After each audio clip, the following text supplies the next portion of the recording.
نحمدہ ونصلی علی رسولہ الکریم اما بعد۔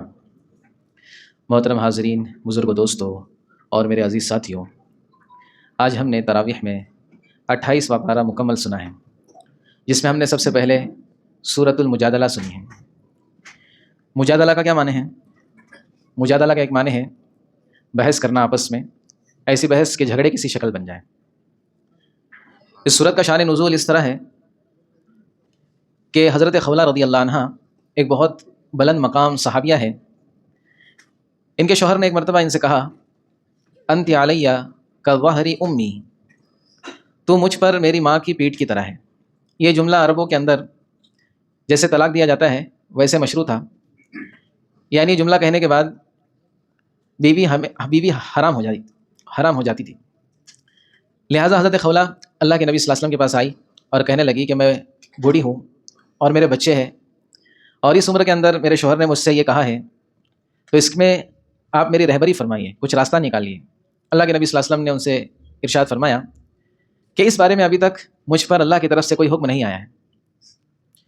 تو بار بار کہتی رہی اور آسمان کی طرف نظریں اٹھا کر کہتی رہی، یا اللہ میں تجھ سے فریاد کرتی ہوں، اور اللہ کے نبی صلی اللہ علیہ وسلم سے بھی کہتی رہی کہ آپ میری فریاد قبول کر لیجئے، کچھ راستہ نکالیے۔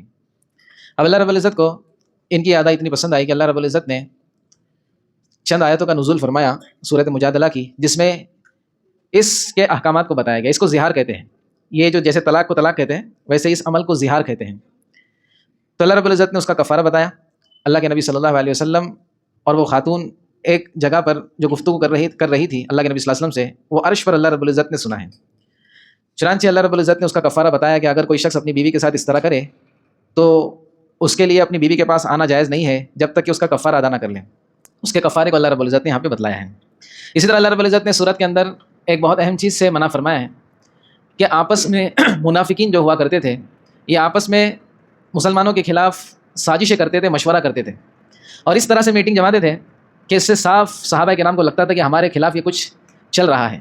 تو اللہ رب العزت نے اس چیز سے منع کیا کہ اگر تم کو کوئی خفیہ مشورے کرنے ہیں، کوئی ایسے مشورے کرنے ہیں تو وہ بھلائی کے لیے کیے جا سکتے ہیں، خیر کے کاموں کے لیے تو مشورے کیے جا سکتے ہیں، لیکن کسی کو تکلیف پہنچانے کے لیے مشورے کرنا دوستو یہ بہت بڑا گناہ ہے۔ اللہ رب العزت نے اس بات کو یہاں پر ظاہر کیا ہے اور مسلمانوں کو یہ اطمینان دلایا ہے کہ تمہارے خلاف کوئی کتنے ہی خفیہ مشورے کرے، اللہ رب العزت جب تک نہیں چاہے گا تم کو کوئی نقصان نہیں پہنچا سکتا۔ اسی طرح اللہ رب العزت نے مجالس کے بارے میں یہاں پر حکم دیا ہے کہ اگر مثال کے طور پہ ہماری مجلس لگی ہوئی ہے، ہم کہیں بیان سن رہے ہیں یا کوئی اور مسئلہ ہے، دینی مذاکرے میں ہم بیٹھے ہوئے ہیں اور مجمع کھچا کھچ بھرا ہوا ہے، اور پیچھے سے ہم کو یہ معلوم ہوتا ہے، جو مقرر ہے، جو خطیب ہے، اس کو یہ معلوم ہوتا ہے کہ پیچھے ایسے لوگ آئے ہیں کہ وہ درجے کے اعتبار سے، علم کے اعتبار سے، تقوی کے اعتبار سے، بزرگی کے اعتبار سے بڑے ہیں، تو ان کو آگے بلایا جا سکتا ہے۔ اللہ کے نبی صلی اللہ علیہ وسلم ایک مرتبہ مجلس میں بیٹھے ہوئے تھے، بہت سارے صحابہ بیٹھے ہوئے تھے، منافقین بھی تھے اس کے اندر، جو اسلام کا اظہار کرتے تھے لیکن دل میں کفر رکھتے تھے۔ تو بدری صحابہ، بڑے بڑے صحابہ کرام آئے تو اللہ کے نبی صلی اللہ علیہ وسلم نے جو آگے صحابہ بیٹھے تھے ان سے کہا کہ آپ تھوڑی گنجائش کر لو۔ جو گنجائش کی گئی لیکن اس کے باوجود جگہ نہیں بنی، تو اللہ کے نبی صلی اللہ علیہ وسلم نے کچھ لوگوں کو اٹھا دیا، آپ اٹھ جاؤ، اور تھوڑا پیچھے سرکایا، اور جو صحابہ کرام تھے، جو بڑی قربانی والے صحابہ تھے، ان کو آگے بٹھایا۔ تو منافقین کے پیٹ میں درد شروع ہو گیا، بولے یہ کیا بات ہو گئی، جو پہلے سے بیٹھے ان کو اٹھا رہے آپ، بولے نہیں، لیکن 6 میں گویا شروع ہو گئی۔ تو اللہ رب العزت نے اسی کا اظہار کیا ہے کہ منافقین جو ہے اس بات کو ناپسند کرتے ہیں، لیکن اللہ رب العزت چاہتا ہے وہ کرتا ہے۔ تو بہرحال جو مقام میں بڑے ہیں، جو علم والے ہیں، ان کو آگے بلا کر بٹھایا جا سکتا ہے، اگرچہ عام طور پر اللہ کے نبی صلی اللہ علیہ وسلم کی عادت شریفہ یہ نہیں تھی کہ کسی کو مجلس سے اٹھا دیں، اور اگر ہم مجلس میں بیٹھے ہوئے عام مجمع کے اندر تو ہمارے لیے بھی جائز نہیں کہ ہم کسی کو اٹھائیں اور اس کی جگہ پہ بیٹھے، یہ تو خطیب اور جو مقرر ہے اس کے ذمہ ہے کہ وہ اس طرح سے کر سکتا ہے۔ بہرحال اس چیز کو اللہ رب العزت یہاں پہ بیان کیا۔ پھر آگے شروع ہوتے ہیں سورۃ الحشر۔ حشر کا معنی جمع کرنے کے ہیں۔ اس سورت کے اندر ایک اہم واقعے کی طرف اشارہ ہے۔ بنو نذیر ایک قبیلہ تھا یہودیوں کا۔ اللہ کے نبی صلی اللہ علیہ وسلم جب مدینہ میں آئے تھے تو اللہ کے نبی صلی اللہ علیہ وسلم نے ان کے ساتھ ایگریمنٹ کیا تھا، ان کے ساتھ معاہدہ کر لیا تھا کہ ہم آپس میں نہیں لڑیں گے، اور اسی طرح اگر ہم سے کوئی لڑے گا تو ہم جو ایک دوسرے کی مدد کریں گے، اگر ہمارا کوئی دشمن ہوگا تو کوئی دوسرا اس کا دوست نہیں بنے گا، دشمن بھی جو ہے ہمارا دشمن بھی تمہارا دشمن ہوگا، یا کم سے کم وہ تمہارا دوست نہیں ہوگا۔ یہ تمام چیزیں معاہدے کے ذریعے طے ہو گئی تھی، لیکن یہودیوں کی عادت آپ کو پتہ ہے، جو وعدہ کرتے ہیں وہ توڑتے ہیں، چاہے وہ اللہ سے وعدہ ہو یا پھر مخلوق سے وعدہ ہو۔ جیسے ابھی ہم نے پچھلے ہفتے ہی دیکھا کہ ایک وعدہ کیا اور اس کو توڑ دیا۔ بہرحال تو اللہ کے نبی صلی اللہ علیہ وسلم نے جب ان سے معاہدہ کیا تھا تو انہوں نے اللہ کے نبی صلی اللہ علیہ وسلم کے خلاف سازش رچنا شروع کر دی تھی۔ ایک ایسا موقع آیا کہ اللہ کے نبی صلی اللہ علیہ وسلم کسی معاملے کو طے کرنے کے لیے بنو نذیر میں گئے ہوئے تھے، تو انہوں نے پہلے سے ایک آدمی کو طے کیا تھا کہ اللہ کے نبی صلی اللہ علیہ وسلم کو وہاں پہ بٹھائیں گے فلاں جگہ پہ، اور ایک آدمی اوپر سے بہت بڑا پتھر اللہ کے نبی صلی اللہ علیہ وسلم پر گرا دے گا۔ یہ یہودیوں کی چال دیکھو ویسی ہوتی ہے۔ تو اللہ کے نبی صلی اللہ علیہ وسلم کو اللہ رب العزت نے بذریعہ وحی یہ پہلے ہی بتا دیا کہ انہوں نے ایسی سازش رچی ہے. اللہ کے نبی صلی اللہ علیہ وسلم وہاں پر گئے اور فوراً وہاں سے نکلے اور فوراً ان کو اطلاع دی کہ تمہارا بھی بہت ناٹا ہو گیا, اب تم کو جو ہے اس کی سزا ملے گی. تو بہتر یہ ہے کہ تم خود ہی اپنے اس علاقے کو جو مدینہ سے قریب ہے یہاں سے نکل جاؤ, کسی اور علاقے میں چلے جاؤ, ورنہ تم پر چڑھائی ہونے والی ہے. اب یہاں پر جو منافقین تھے, جو یہودی نہیں تھے, منافقین تھے, اسلام کا اظہار کرتے تھے لیکن دل میں کفر رکھتے تھے, انہوں نے یہودیوں کو چڑھایا کہ ٹینشن مت لو, ہم لوگ تمہارے ساتھ ہیں, تم کو کوئی بھی پرابلم نہیں ہوگا. اللہ کے نبی نے جو ٹائم لمٹ دی تھی اس میں کہا کہ تم بنداس وہاں پر رہو, کچھ بھی ہوگا تو ہم لوگ تمہارے ساتھ ہیں. اب یہودی بھی چڑھ گئے. اب جب وہ مکمل مدت ہو گئی تو اللہ کے نبی صلی اللہ علیہ وسلم نے ان کے پاس پیغام بھیجا کہ تم ابھی تک تمہارا علاقہ تم نے خالی نہیں کیا ہے. اب منافقین نے جو ہے ان کو دھوکہ دے دیا, جیسے مسلمانوں کو دھوکہ دیتے تھے ویسے ان کو بھی دھوکہ دے دیا. اب یہود بڑے ذلت و خواری میں مبتلا ہو گئے. اللہ کے نبی صلی اللہ علیہ وسلم نے ان سے کہا کہ تمہارا جو مال ہے, تمہارا پیسہ ہے, تمہارا سونا ہے, یہ سب لے کے تم لوگ جاؤ, ہم کو کچھ نہیں چاہیے, یہ سب لے کے جاؤ. تو بعض روایت میں آتا ہے یہودی جو ہے جیسے عقل مند بھی ہوتے ہیں, بہت ساری ان کی خوبیاں بھی ہے اور بہت ساری ان کے اندر کمیاں بھی ہے. تو ایک کمی یہ بھی ہے کہ بڑے کنجوس بھی بہت ہوتے ہیں. انہوں نے اپنے گھروں کے دروازے بھی اکھاڑ کر کے لے کے چلے گئے. بہرحال اللہ رب العزت نے وہ بنو نذیر کا جو قبیلہ تھا اس کو ذلت کے ساتھ, صرف ہتھیار لے جانے کی اجازت نہیں تھی, ہتھیار چھوڑ کر جاؤ, باقی تم کو جو لے کے جانا ہے وہ لے کر جاؤ. اس طرح سے اللہ رب العزت نے اس علاقے کو یہودیوں سے صاف کر دیا. اسی طرح ایک خیبر کا موقع آیا, اس میں بھی اللہ رب العزت نے مدینہ کو یہودیوں سے ہمیشہ ہمیشہ کے لیے پاک اور صاف کر دیا. اسی کو اللہ رب العزت نے یہاں پہ بیان کیا ہے. آگے سورۃ الممتحنہ شروع ہوتی ہے. ممتحنہ کا مطلب ہے امتحان لینے والی سورت. صلح حدیبیہ جب ہوئی تھی ہم نے سنا تھا کہ اللہ کے نبی صلی اللہ علیہ وسلم سے ڈیل ہوئی تھی مشرکین کی کہ کوئی مسلمان اگر مدینہ سے مکہ آئے تو ہم اس کو واپس نہیں بھیجیں گے, اور کوئی مکہ سے مسلمان ہو کر مدینہ آ گیا تو پھر ہم اس کو کیا کریں گے, تو مسلمانوں کو اس کو واپس بھیجنا پڑے گا. لیکن عورتیں اس سے مستثنا تھیں.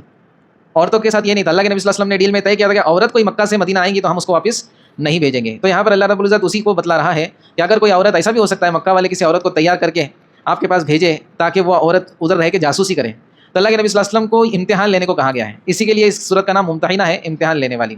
اسی طرح اس صورت کے اندر اللہ رب العزت نے عورتوں کے اندر کیا کیا خوبیاں ہونی چاہیے وہ بھی بتائی. عبادت کے اعتبار سے, صدقے کے اعتبار سے عورتیں کیسی ہونی چاہیے, تمام چیزوں کا اللہ رب العزت نے یہاں پر ذکر کیا. اور ایک بہت اہم چیز کو یہاں پہ بیان کیا ہے کہ کافروں سے دلی دوستی مت کرو. جو مشرک اور کافر ہوتے ہیں یہ دو قسم کے ہوتے ہیں. ایک تو وہ ہوتے ہیں جو معتدل ہوتے ہیں, جن کے دلوں میں اسلام اور مسلمانوں کے خلاف نفرت نہیں ہوتی, تو ان کے ساتھ دوستی کی جا سکتی ہے, لیکن دلی دوستی نہیں, بیڈ روم تک لانے والی دوستی نہیں. سمجھ میں آ رہی بات؟ دلی دوستی اسی کو کہتے ہیں کہ آدمی بالکل کھل جائے, اس کے لیے اپنے دروازے کھول دے, اپنے بیوی بچوں کو اس کے سامنے لے کر آئے. یہ تو کسی کے ساتھ نہیں کرنا چاہیے, لیکن خاص طور پر مشرکین اور کافرین کے ساتھ تو بالکل نہیں ہونا چاہیے یہ. اور ایک قسم کے وہ کافر ہے اور وہ مشرک ہے جو آپ کو ہمیشہ نقصان پہنچانے کے چکر میں ہے, ان سے تو کسی قسم کی دوستی نہیں کرنی چاہیے. یہ کبھی بھی آپ کی جو دوستی کا ناجائز فائدہ اٹھا سکتے ہیں. اسی چیز کو اللہ رب العزت نے یہاں پہ بیان فرمایا ہے. آگے اس صورت کے اندر اور ایک چیز بتائی گئی ہے کہ جو مشرکین عورتیں مکہ میں تھیں اور ان کے شوہر مسلمان ہو کر مدینہ آ چکے تھے, تو اللہ رب العزت نے بتایا کہ مشرک عورت یہ مومن کے نکاح میں نہیں رہ سکتی جب تک کہ وہ مشرکہ ہے. اگر مومن ہو گئی تو نکاح مکمل رہے گا, قائم رہے گا. تو اسی سے ہم کو یہ معلوم پڑا آج کل جو چل رہا ہے نا ٹرینڈ, کہ ہماری بہت ساری بیٹیاں بچیاں یہ غیر مسلموں سے نکاح کر رہی ہے, اور یہ پہلے طے ہو رہا ہے کہ تم تمہارے دین پہ عمل کرو, میں میرے دین پہ عمل کروں گی. اور یہ بہت جو ہے مطلب ہوشیاری والی بات اس کو سمجھی جا رہی ہے. دوستو یہ نکاح نہیں ہوتا, یہ زنا ہوتا ہے. جب تک اگر شوہر مسلم ہے اور عورت غیر مسلم ہے تو یہ نکاح ویلڈ نہیں ہے. اسی طرح الٹا کر لو کہ اگر شوہر غیر مسلم ہے اور عورت مسلم ہے تو یہ بھی نکاح ویلڈ نہیں ہے. نکاح کے لیے دونوں کا مسلم ہونا, ایمان والا ہونا یہ شرط ہے. اس چیز کو اللہ رب العزت نے یہاں پہ سمجھایا ہے. آگے سورہ صف شروع ہوتی ہے. صف کا معنی ہم جو صف باندھتے ہیں نمازوں کے اندر, تو اللہ رب العزت کو یہ صفیں بہت پسند ہیں, مکمل صفیں مل مل کر کھڑے رہنے والی. اسی طرح اللہ رب العزت نے اور ایک صفیں ہوتی ہے اللہ کے راستے میں کھڑے ہونے والی جہاد کے اندر.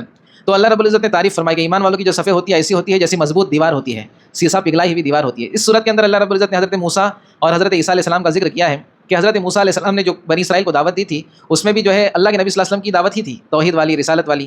حضرت عیسیٰ علیہ السلام نے بھی ویسی ملتی جلتی دعوت دی تھی, اور حضرت عیسیٰ علیہ السلام نے اپنی قوم کو یہ بتایا تھا کہ میں اپنے پہلی کتاب تورات کی تصدیق کرتا ہوں, اور میرے بعد آنے والے نبی جناب محمد رسول اللہ صلی اللہ علیہ وسلم جن کا نام احمد ہوگا, ان کے آنے کی میں خوشخبری سناتا ہوں. یعنی حضرت عیسیٰ علیہ السلام نے اپنی زندگی میں اللہ کے نبی صلی اللہ علیہ وسلم کی دنیا میں آنے کی خوشخبری اپنی قوم کو سمجھائی تھی اور بشارت دی تھی. اس کا ذکر اللہ رب العزت نے یہاں پہ کیا ہے. اور اللہ رب العزت نے مسلمانوں سے یہاں پر ایک تجارت کا, ایک سوداگری کا معاملہ کیا ہے. یا ایھا الذین آمنوا هل ادلکم علی تجارۃ تنجیکم من عذاب الیم. اے ایمان والو, کیا میں تم کو ایسا بزنس نہ بتاؤں, ایک ایسا تم کو ڈیل نہ بتاؤں, ایسی تجارت نہ بتاؤں جو تم کو دردناک عذاب سے بچائے. تو کیا ہے؟ تؤمنون باللہ ورسولہ وتجاہدون فی سبیل اللہ باموالکم وانفسکم. کیا ایمان لاؤ اللہ پر, اس کے رسولوں پر, اور اس کے راستے میں جہاد کرو. یہ تمام چیزیں اللہ رب العزت نے یہاں پہ بتائی, اور پھر دنیا اور آخرت کا وعدہ بھی بتایا کہ اللہ رب العزت دنیا میں تم کو فتح دیں گے اور تمہارے ساتھ اللہ کی مدد کا معاملہ ہوگا, اور آخرت میں تمہارے لیے اچھے گھر کا وعدہ ہے. اس چیز کو اللہ رب العزت نے سورت میں بتایا. پھر سورہ جمعہ شروع ہوتی ہے. سورہ جمعہ کے اندر اس دن ہم نے سنا تھا جمعہ کے احکامات. اللہ کے نبی صلی اللہ علیہ وسلم پہلے جمعہ کی نماز پڑھاتے, جمعہ کی نماز پہلے پڑھاتے تھے, خطبہ بعد میں دیتے تھے. تو ایک تجارتی قافلہ آیا جس کی وجہ سے سب لوگ تیتر بیتر ہو گئے, سب بھاگ گئے قافلے کو دیکھنے کے لیے. تو اللہ رب العزت کو یہ ادا ناپسند آئی. اللہ رب العزت نے ایمان والوں کو اس سے روکا, اور اسی طرح اللہ رب العزت نے حکم دیا کہ جمعہ کی نماز جب ہو جائے تو پھر زمین میں پھیلو, رزق کو تلاش کرو. اور یہاں پر اللہ رب العزت نے یہودیوں کی ایک چیز کو بتایا ہے کہ یہودی جو کہتے ہیں کہ ہم اللہ کے خاص ہیں, اللہ کے محبوب ہیں, تو یہ حکم دے رہے کہ یہودیوں کو یہ بتاؤ کہ تم اتنے خاص اور محبوب ہو تو موت کی تمنا کرو نا, موت کی تمنا کرو, اپنے محبوب اور خاص اللہ کے پاس تم لوگ پہنچ جاؤ گے. اللہ فرماتے ہیں کہ کبھی بھی یہ تمنا نہیں کریں گے, کیونکہ یہ جو ہے ان کے صرف زبانی جملے ہیں. ان میں سے جو علم والے بھی ہیں وہ ایسے ہیں جنہوں نے صرف علم حاصل کیا ہے, اور یہ ایسے جیسے گدھوں پر کتابیں لاد دی جائیں, ایک گدھا ہے اس کے اوپر سب کتابیں لاد دی جائیں تو اس کو جیسے اس سے کوئی فائدہ ہونے والا نہیں ہے. ایسے یہودیوں کا مسئلہ ہے کہ ان کے پاس علم ہے, تمام چیزیں ہیں, لیکن انہوں اپنی ہٹ دھرمی سے اپنے آپ کو نقصان پہنچا رکھا ہے. ان کے علم کا ان کو کوئی فائدہ نہیں ہو رہا. اس چیز کو اللہ رب العزت نے یہاں پر بیان فرمایا ہے. پھر اس کے بعد سورۃ المنافقون شروع ہوتی ہے. اس میں اللہ رب العزت نے منافقین کی حرکتوں کو بتایا ہے. ایک موقع پر اللہ کے نبی صلی اللہ علیہ وسلم غزوے میں تھے, لوٹتے وقت کچھ بات چیت ہوئی تو جو منافقین تھے انہوں نے کہا کہ ہم جب مدینہ پہنچیں گے تو عزت والے یعنی ہم لوگ, ذلت والے یعنی مسلمانوں کو مدینہ سے نکال دیں گے.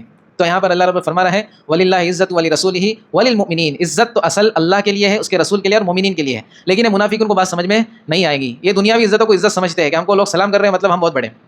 اللہ رب العزت نے منافقین کی حیات بتائی کہ یہ سوکھی ہوئی لکڑی کی طرح ہے, اگرچہ تم کو ان کے اجسام بہت اچھے دکھیں گے. منافقین اللہ کے نبی کے زمانے میں بالکل ایک دم جبے کبے میں داڑھی واڑی میں ہوتے تھے. تو اللہ رب العزت فرما رہے ہیں کہ ان کی صورت پہ مت جاؤ, ان کا دل ایک دم جو ہے گندا ہو گیا ہے. لہٰذا منافقین کو یہاں پر تنبیہ کی گئی ہے کہ اپنی حرکتوں سے باز آ جاؤ. اس کے بعد سورۃ تغابن شروع ہوتی ہے. تغابن کا معنی ہے افسوس کرنا. مشرکین کافرین کل قیامت کے دن جب ایمان والوں کو انعامات ملیں گے تو افسوس کریں گے کاش ہم بھی ایمان لے آئے ہوتے. تو اس چیز کو اللہ رب العزت نے سورت میں بیان کیا. پھر سورۃ طلاق شروع ہوتی ہے. سورۃ طلاق کے اس کے اندر احکامات ہے. اس کے بعد سورۃ تحریم شروع ہوتی ہے. اس میں اپنے نبی کو اللہ رب العزت نے یہ کہا ہے کہ اللہ رب العزت نے جو چیزیں تم پر حلال کی ہے اس کو آپ حرام نہ کیجیے. اور بھی بہت سارے اس میں مضامین ہے. اللہ رب العزت ہم سب کو کہنے سننے پر عمل کی توفیق عطا فرمائے. سبحان اللہ.